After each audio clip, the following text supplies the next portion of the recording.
inserts. Oh, I'm sorry. See, I'm out of rhythm, y'all. Consider that the practice round. Hello, Facebook. So I believe Donna had it, and it was 3 different texts, and I made a comment about how awesome that was. Well, if you can imagine my surprise when I opened my book, and I've got 3 separate texts now. So we're gonna bring it from Exodus, from Romans, and from Revelation. And I'll read through all the individual texts first, and then we'll go through the verses. But the first insert is Exodus chapter 20, verses 8 through 11. Exodus 20, 8 through 11. Excuse me. Remember the Sabbath day by keeping it holy. 6 days you shall labor and do all your work, but the 7th day is a Sabbath to the Lord your God. On it you shall not do any work, neither you, nor your son or daughter, nor your male or female servant, nor your animals, nor any foreigner residing in your towns. For in 6 days the Lord made the heavens and the earth, the sea, and all that is in them, but he rested on the 7th day. Therefore the Lord blessed the Sabbath day and made it holy. And then the second is from Romans chapter 14, verses 4 through 6. Romans 14, 4 through 6. Who are you to judge someone else's servant? To their own master, servants stand and fall, and they will stand, for the Lord is able to make them stand. One person considers one day more sacred than another. Another considers every day alike. Each of them should be fully convinced in their own mind. Whoever regards one day as special does so to the Lord. Whoever eats meat does so to the Lord, for they give thanks to God. And whoever abstains does so to the Lord and gives thanks to God. And the last is Revelation chapter 1, verse 10. Revelation 1:10. On the Lord's day I was in the Spirit, and I heard behind me a loud voice like a trumpet. So you can kind of see the tie-in as we go through those different books and chapters, that this is kind of based around the Sabbath day and the observance of that. You're going to have to put up with my voice a lot today, too. I screamed a lot last night. The introduction is the great birthday debate. And the author says, I have never liked birthday celebrations. I know that's a bad start. I can't keep track of dates. I sympathize there. I can't find the right words for a card. I can kind of sympathize there. And I don't even like cake. This guy is sus. They don't put a name with this, but I mean, it's not a good start. It says, but when I got married, I learned that my opinion was not popular. I'm surprised it took him that long. Not by a long shot. I think I knew that beforehand, but my wife would never let me impose my anti-birthday views on others. In her family, birthdays were a time when a person felt valued, when other priorities could be postponed. You can probably guess which side my kids chose in the great birthday debate. I have to admit, it gives me pause to see our birthday traditions evolve each year. I witnessed that the simple acts of remembering and doing something change my son or daughter's perspective. They wake with abundant joy to face a day of attention, and I think they've started to chip away at my indifference. I suppose we could honor one another on any day, but it sure helps when it's on the calendar. So like I said, we don't know this guy, but pray for this guy, because birthdays are awesome, and cake is even more awesome. The lesson context today, it says the giving of the Sinai covenant comes at a key point in the history of Israel. The 10 Commandments convey wisdom from God. By following these commands, the Israelites were invited to live at peace with one another and with the God who had just freed them from servitude in Egypt. The fourth of these commandments, Sabbath, describes a practice of refraining from work on the final day of each week. It is without any precise equivalent in other ancient Near Eastern cultures. The distinctiveness of Sabbath practice became especially apparent when inhabitants of Judah went into exile and later returned to the land after it had been repopulated. Alongside infant circumcision and restrictive food laws, Sabbath became a mark of Jewish identity in the Persian, Greek, and Roman periods in the centuries before the birth of Jesus. But as Christianity, which began as a Jewish movement, grew to include many Gentiles, a question that the earliest of churches had to answer was, when shall we meet? Christian Voluntary Association, which is how churches were seen by Romans, chose to meet before dawn on the first day of the week, which is Sunday rather than Saturday. Outsiders noticed the habit of Christians together on Sunday mornings. For instance, Pliny the Younger, a 2nd century Roman authority trying to root out the Christians in his region, reports to the Emperor Trajan that Christians gather before dawn on a particular day when they sing hymns to Christ. So that was interesting to me because you can kind of tie it back to how the Sunday gathering began. But I know, even today, what you can do on Sunday, is still up for debate. It's something that's kind of rooted in our traditions. We'll start going into it. And the first portion was from Exodus. Chapter 20, and then it starts with verse 8. Excuse me. Remember the Sabbath day by keeping it holy. The key word in that verse is remember. It said, but exactly what does it mean to remember a day, and in doing so consecrate a day for God? We find the answer from the origin of Sabbath, which is explained by 2 related contexts. First, Sabbath is the last day of a 7-day week. Caps off and concludes the activity of God's creation in the universe. That's how we've always observed it, is God rested. Second, Sabbath observance recalls God's rescue of the Israelites from oppression in Egypt, where rest was not allowed. Thus, the imperative, remember the Sabbath day, invites people to credit God for his supreme work of bringing order to creation and his deliverance of his people from restless oppression. Only God can give order, purpose, and freedom both to the cosmos and to the covenant of people from whom he dwells. So it's also an observance, the fact that they served so long, and the deliverance from that oppression. To observe rest is to revere him in that way too, because he was the ultimate deliverer from that. Verse 9, 6 days you shall labor and do all your work.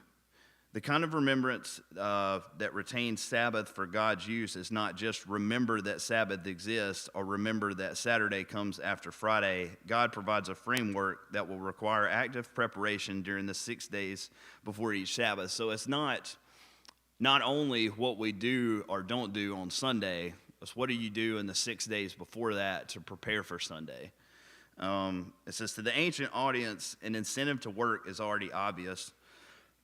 For tribal nomads, work is always at hand, and to anyone who does not tend livestock or work in an agrarian economy, the labor of ancient Israelites would seem endless. Tarry long enough and animals will suffer. Fail to gather firewood and your family might freeze. Stop producing fabric and you will soon have no clothes. So it's easy for us on Sunday to say, well, let's sit back, relax, and just watch football or something. If they didn't make preparations, if they lost a day, it's the difference in survival and this custom. Like it said, if you skip a day of firewood, you may freeze. If you skip a day in livestock, and a lot of you that work in livestock, what a lost day can do.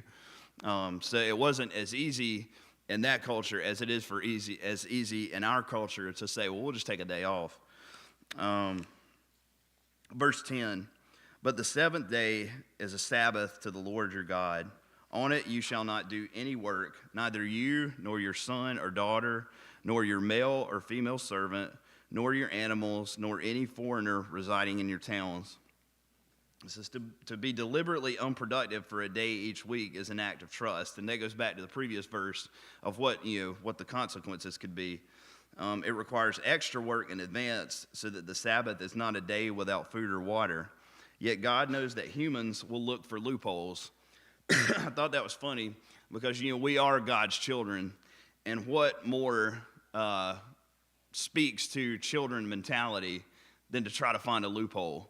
You can't have those cookies. Well, what if I slip and fall and I land on my back and the cookies fall off the counter and they fall into my mouth and then I'm laughing about it and I'm accidentally chewing it? That's not my fault.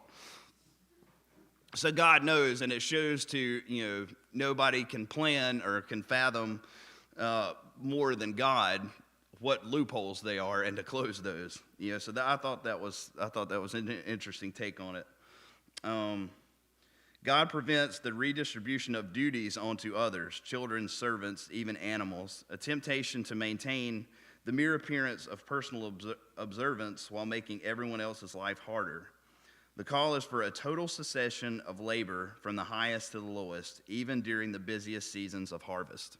So there's no loophole there. It's not you rest and make your wife do it, or it's not you rest, make your kids do it. It's rest, it's total cessation. Verse 11, for in 6 days the Lord made the heavens and the earth, the sea, and all that is in them, but he rested on the seventh day. Therefore the Lord blessed the Sabbath day and made it holy. It says, this verse explains the basis for Sabbath. God's ordered cosmos began with ordered creation. The very first verse of the Bible, Genesis 1:1, describes the creation of the heavens and the earth. God is the creative maker who separates, orders, and gives purpose to each domain, the earth, sea, and all that is in them. God rested on the seventh day from the work of creation, not because he had grown tired or needed a break from strenuous activity. That might be why humans rest, but not why God rests. God rests because creation is his kingdom, and he sits enthroned above it all. Just as God finds rest in his temple on Mount Zion, God rests on the seventh day as a grand finale to creation. Thus, Israel shall remember the Sabbath and celebrate God's role as the creator. By placing God at the center of their lives, which is the only way to accommodate a recurring day without productive work, Israel can be shaped by the habit of observing the Sabbath and setting it aside for God's purposes. So it's not necessarily a rest in that, I can't do anymore, I'm tired. It's reverence. It's the final act of that initial chapter, which was, the creation of all things. The second insert is resting well. One summer, I worked in a vineyard in France. Each work day began at sunrise and continued until sunset.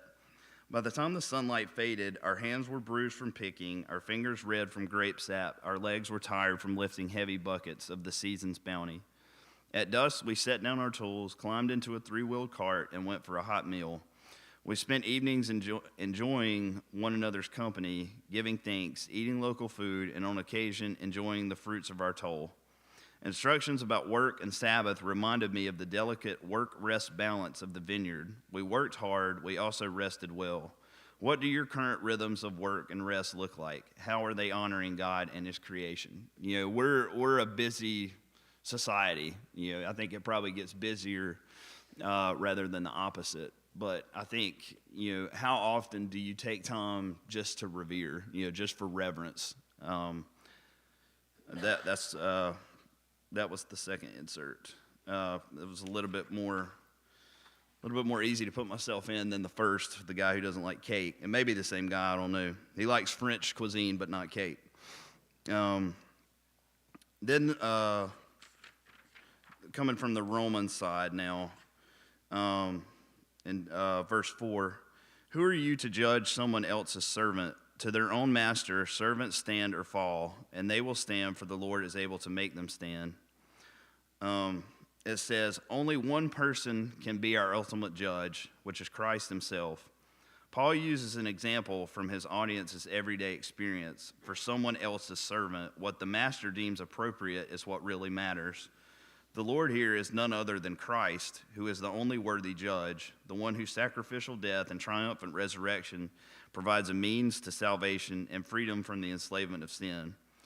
In other letters, Paul speaks of perseverance for the last days as standing firm in the Lord, or standing firm in one spirit. Just earlier in Romans, Paul mentions the grace in which we now stand. Thus, the fuller meaning behind make them stand is to make a person fit to be judged favorably on the last day. God can do that, but not us. And now, when you talk about judgment, of course, that's something that we're guilty of all the time. Is our traditions are great, their traditions or lack thereof fall short. But when you look at it, all their traditions are to honor one person, and the only person worthy enough to judge those traditions or how we go about practicing is God. Verse 5. One person considers one day more sacred than another. Another considers every day alike. Each of them should be fully convinced in their own mind. It says, in his letter to the Romans, Paul first mentions diet as a matter of personal decision. And here he adds calendar observances as another way that individual habits may differ. Observance of special days would naturally include the Sabbath. Paul generalizes. Some have set aside Sabbath and food laws while others keep them. But the standard is the same for all, Jewish and Gentile. Each is accountable before God. The phrase, each of them should be fully convinced in their own minds, speaks to individual discernment and confidence before God. No matter the choice in such cases, Paul permits differences within the church. God will accept both the weak and the strong. So it's not what you do or when you do it. It's what you do it for. Why are you doing it? In the day of rest, if that's observed, what are you doing while you're resting? Verse 6. Whoever regards one day as special does so to the Lord. Whoever eats meat does so to the Lord, for they give thanks to God. And whoever abstains does so to the Lord and gives thanks to God. Excuse me. Because all servants should be submitted before their mutual Lord, Paul precludes any from issuing judgment or blanket demands on other faithful servants. Those who maintain a different religious calendar or diet, if a person regards one day as sacred to the Lord, the decision comes by heartfelt devotion, because honoring Sabbath means respecting God's rule over space and time. Paul allows that some may deem every day alike, thereby signaling devotion to the creator of each day. The repetition of to the Lord conveys the sole criterion for faithfulness in these matters. So I thought about that because you're talking about the Sabbath day and how holy the Sabbath day is, and that's right. But what about the other 6? If you're not in tune in the other 6 and your goal is to just focus on that one day, you're kind of losing sight of the big picture here, which is, you have to have consistency. This is Paul's allowance for individual discernment is harmonious with Christ's words. The Sabbath was made for man, not man for the Sabbath.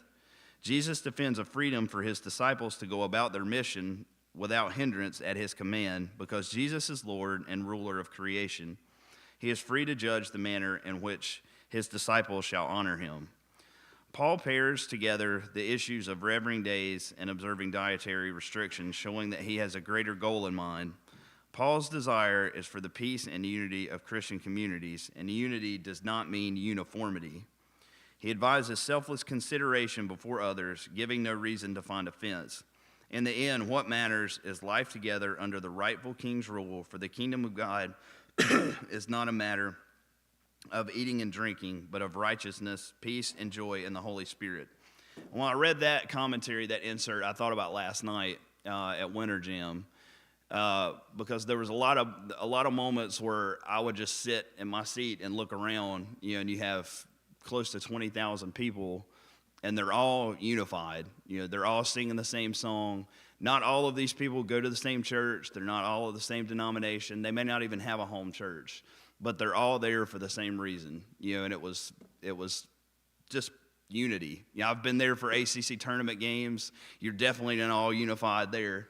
I've been there for other events, and this was the one time that I've been in that Coliseum where I felt like everybody was one. It was amazing. You could tell that when we were going in and going up the ramp. Not everybody looked like us. Not everybody was there with a big group. And we could really tell that as we were allowed to go in after the nice man at the Greensboro Coliseum with the ramp finally let us go through. Sir, if you're watching, we're praying for you. But that was the takeaway that I took from this specific insert, because that was a powerful experience. Having that many people. I think Lindsay said it best. It felt like one big church choir last night, and everybody was singing for the same reason. The third insert, not how, but why.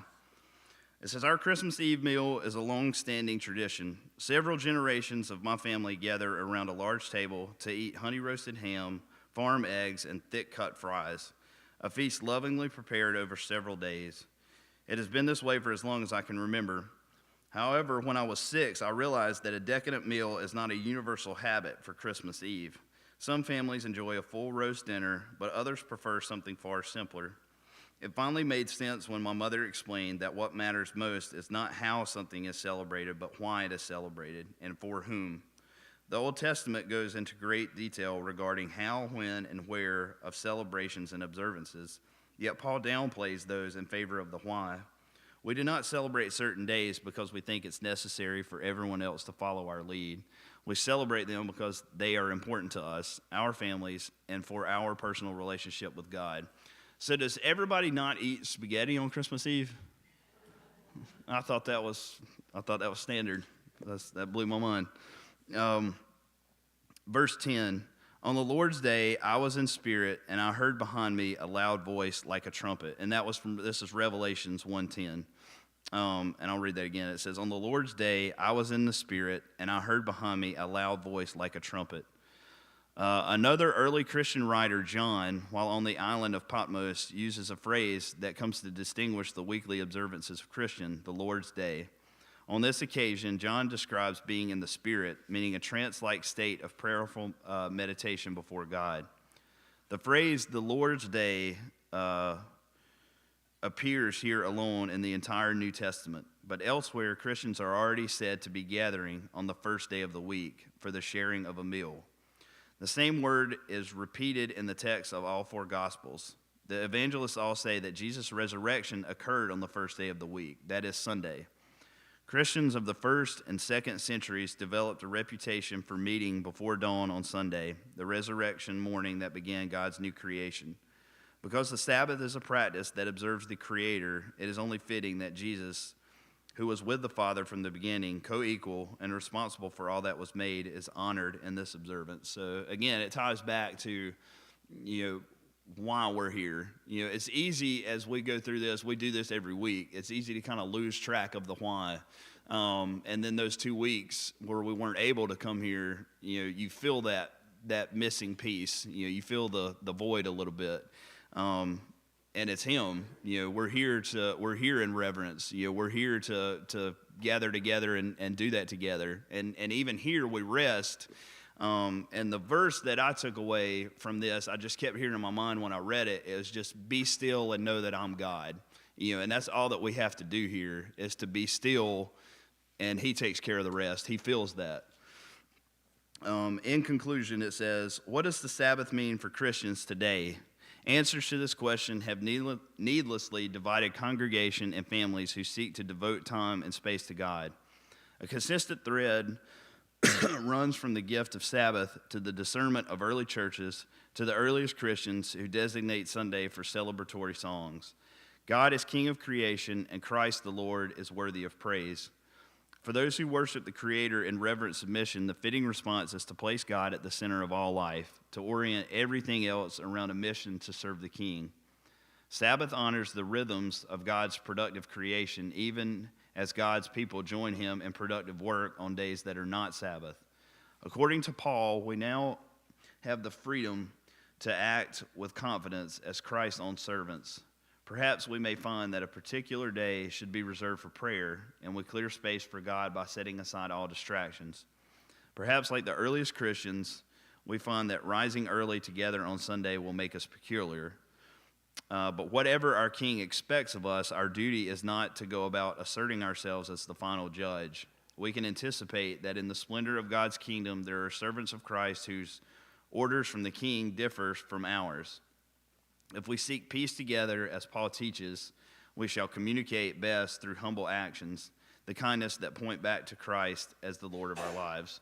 So to me, this strips down everything from tradition to the sole reason on why you practice that tradition. If those match up, it doesn't matter what the tradition is. If your end purpose is linked, then it doesn't matter how you get from A to B. The point is that we're all trying to get to B.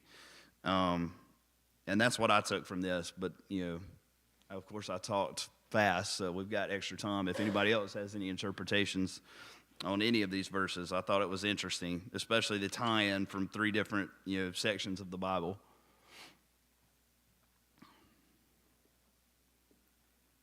And if not, everybody go put some Chris Tomlin on and enjoy it, because we sure did last night. Thank you.